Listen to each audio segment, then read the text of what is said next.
बिस्मिल्लाहिर्रहमानिर्रहीम।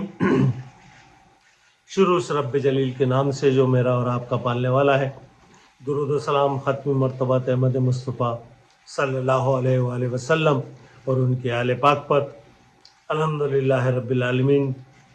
दोस्तों और साथियों, MQM पाकिस्तान, MQM लंदन और नाउ अब MQM ऑस्ट्रेलिया और दुबई कम्बिनेशन इशरतुल इबाद की सूरत में आ रहा है। MQM लंदन जनाब अल्ताफ हुसैन को चाहिए कि ये तमाम फितने जो मुस्तफ़ा कमाल की सूरत में, फारूक सत्तार, खालिद मकबूल, आमिर खान, इनकी सूरत में मौजूद हैं और यही लोग वो सहूलतकार हैं जो लापता अफराद इन्हीं की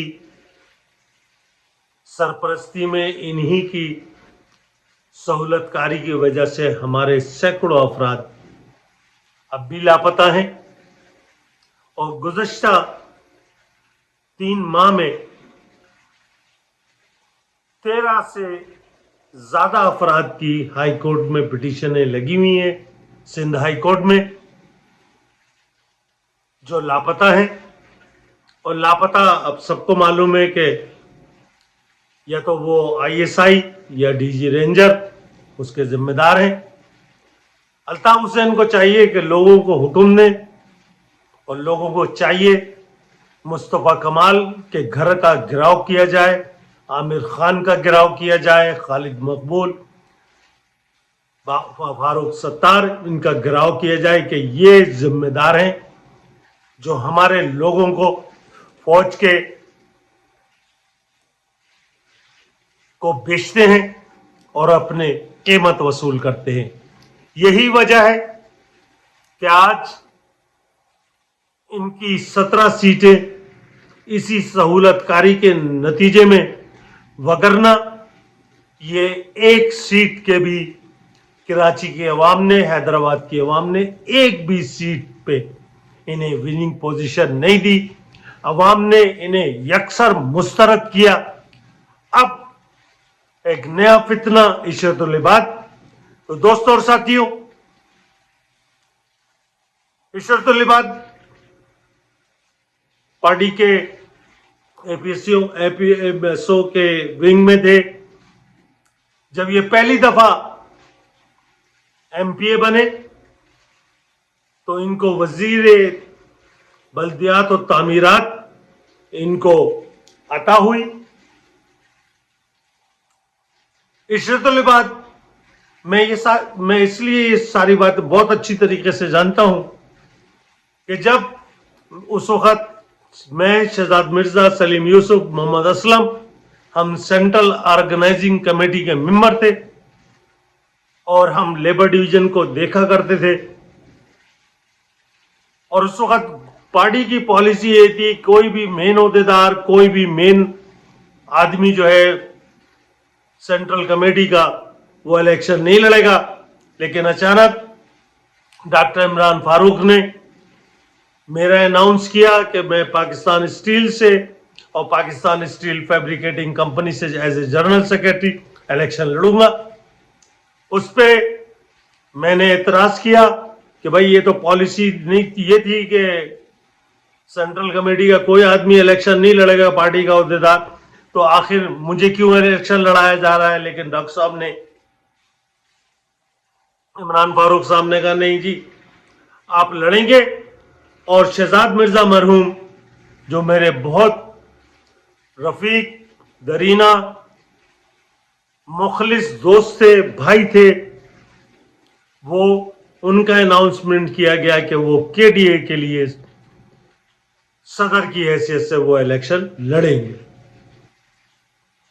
KDA में मैं पाकिस्तान स्टील फैब्रिकेटिंग कंपनी और पाकिस्तान स्टील मिल से जीता और शहजाद मिर्जा मरहूम KDA के सदर की हैसियत से انہوں نے یونائٹڈ ورکرز یونین کے پلیٹ فارم سے وہ الیکشن جیتا، اور اس الیکشن جیتنے کے بعد مجھے ایک ایک چیز کا پتا ہے۔ عشرت العباد نے کے ڈی اے چونکہ ان کے انڈر میں آتا تھا، کیونکہ وہ وزیر تعمیرات بلدیات تھے، انہوں نے کھانچے لگائے اور پارٹی کی مرکزی قیادت کو، عمران فاروق کو، ان کو خوش کرتے رہے اور پارٹی کے فنڈ میں پیسے جمع کراتے رہے۔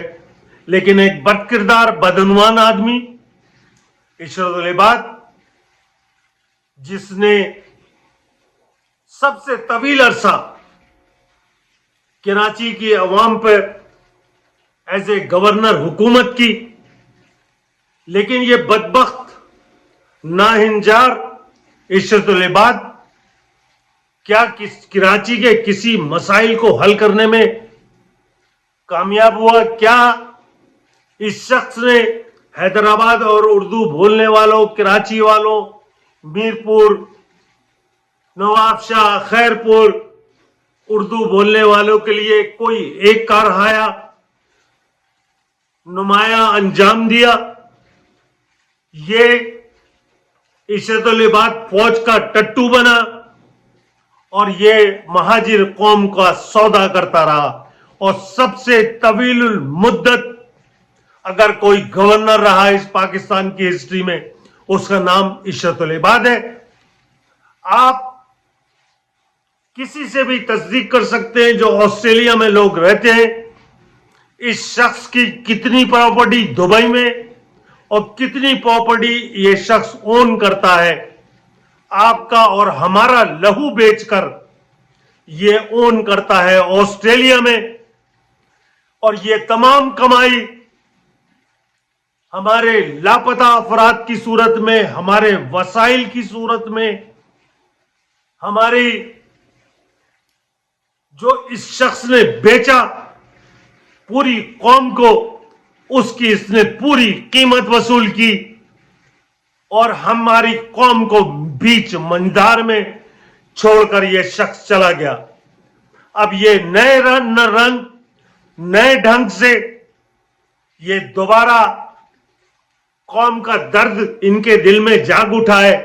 کاش ان کے دل میں درد ضرور ہو، لیکن وہ درد دل ہارٹ اٹیک کی صورت میں ہو، تاکہ یہ جہنم واصل ہو سکیں، کیونکہ ہم جانتے ہیں یہ عشرت العباد ہمارے کسی مسائل کو، کسی مسئلے کو حل کرنے کے لیے اس قوم کی کبھی بھی اس نے کوئی کوشش اور کاوش نہیں کی۔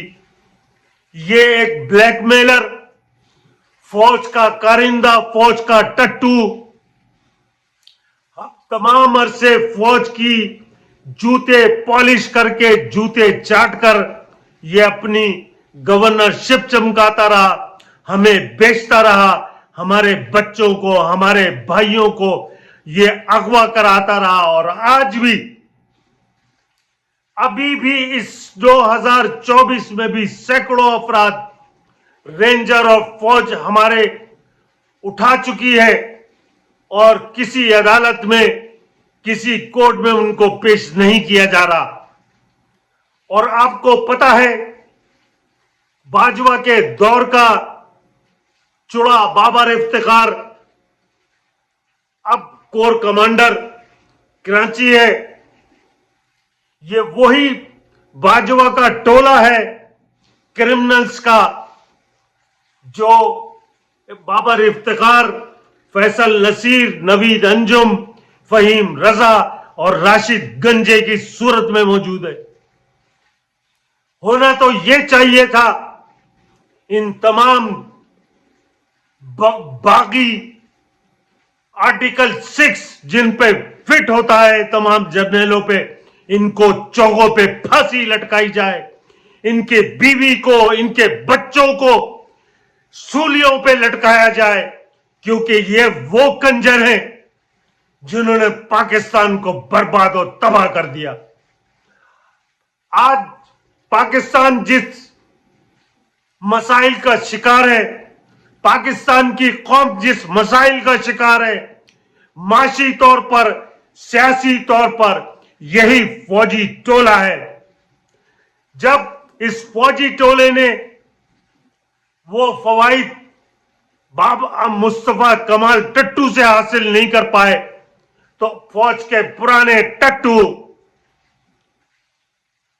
इशरतुल अबाद को दोबारा नए लेबल के साथ, नई प्रोडक्शन के साथ आपके दरमियान उतारने की कोशिशें की जा रही हैं। अब एक तवील अरसे तक मैनोशी, शराबखोरी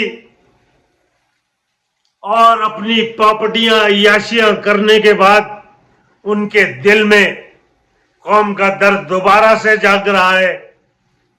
तो याद रखिएगा, उर्दू बोलने वाले तमाम महाजिर अफराद, चाहे वो किसी पार्टी से ताल्लुक रखते हो, उनको चाहिए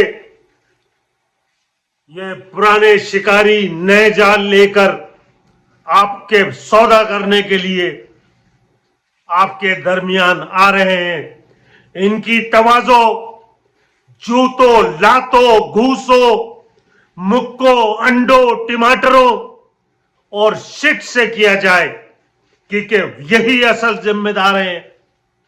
ये शख्स 15 साल हमें बेचता रहा, अब इसके दिल में फिर 8-10 साल का वक्फा लेने के बाद दर्द जाग उठा है। मैं दुआ करूंगा परवरदिगार से ये दर्द दिल इसका हार्ट अटैक में तब्दील हो और खुदा इसको जहन्नुम वासिल करे। हजारों महाजिरों का कातिल, हजारों महाजिर जो लापता हैं, उनका जिम्मेदार यही मुस्तफा कमाल है, जो अय्याशियां करता रहा, माल बटोरता रहा। मुशर्रफ के दौर में ये माल बटोरता रहा। उसका नाम जरूर शरीफ था, लेकिन वो राहिल शरीफ ने साबित किया वो कंजर नवाज शरीफ फैमिली से ताल्लुक रखता था।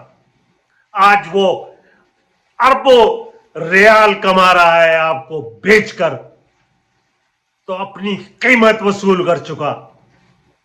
जहां कीनिया की ऑस्ट्रेलिया में जनरल कियानी की प्रॉपर्टीज है, एक बड़ी तादाद प्रॉपर्टीज की इशरतुल इबाद की है।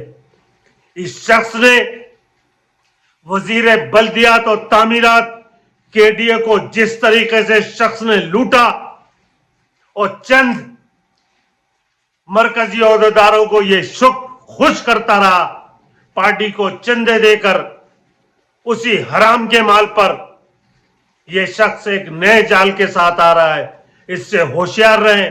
अल्ताफ हुसैन को चाहिए कि तमाम अपने फॉलोवर को हुक्म दें, ऐसे तमाम अफराद का बाइकाट किया जाए, गिराव किया जाए मुस्तफा कमाल का, गिराव किया जाए बाबर फारूक सत्तार का, खालिद मकबूल का, आमिर खान का, इन सब का गिराव होना चाहिए। इनकी प्रॉपर्टियां जब्त होनी चाहिए, इन्हें सूली पे लटकना चाहिए, क्योंकि यही हमारे कातिल हैं, यही हमारे गासिब हैं। ये फौज हम ही में से लोग चुनती है। इस फौज ने 92 में मुझे भी खरीदने की कोशिश की थी। मैंने पाकिस्तान छोड़ना इनका कुत्ता बनने से ज्यादा बेहतर समझा, और उसकी पादाश में आज भी इस पाकिस्तान की सरजमीन से सैकड़ों करोड़ों मील दूर बैठा हूं। वरना अपना मुल्क किसको बुरा लगता है, जहां आपने जिंदगी गुजारी हो, जहां आपके बाप, आपकी मां, आपके भाई दफन हो, जहां आपके दोस्त अहबाब हो, उस मुल्क को कौन छोड़ने की कोशिश करता है? जो साहिब हैसियत भी हो, जो साहिब रोजगार भी हो, वो क्यों पाकिस्तान छोड़ेगा?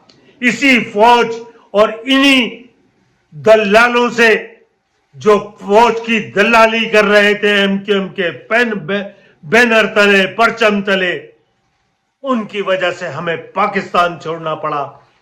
अल्ताफ हुसैन को चाहिए हुक्म दें अपने लोगों को कि इनका मुहासबा हो, इनका गिराव हो, क्योंकि यही असल मुजरिम है। इनका एहतिसाब हम सबका अव्वलीन फर्ज होना चाहिए, क्योंकि आने वाले दिन अगस्त और सितंबर आप सोच नहीं सकते अहलियाने पाकिस्तान। ना आपके पास आटे के पैसे होंगे, ना चीनी के, ना आपके पास बिजली होगी, ना आपके पास गैस के बिल देने के लिए होंगे। आपको टैक्सेस के अंबार में वो हाफिज मुनीर यजीदी जो $100 मिलियन की इन्वेस्टमेंट ला रहा था, उस झूठा हाफिज यजीदी फौज का हाफिज, उससे पूछे कितने डॉलर पाकिस्तान की इन्वेस्टमेंट में आप तक आए हैं। कख नहीं आया और ना आएगा। ये शख्स ये मुल्क को तबाह और बर्बाद करके ये अपनी पापड़ियां मनाएंगे और इस मुल्क से भाग जाएंगे। उठे और इन जालिमों का एहतसाब कीजिए। वस्सलाम।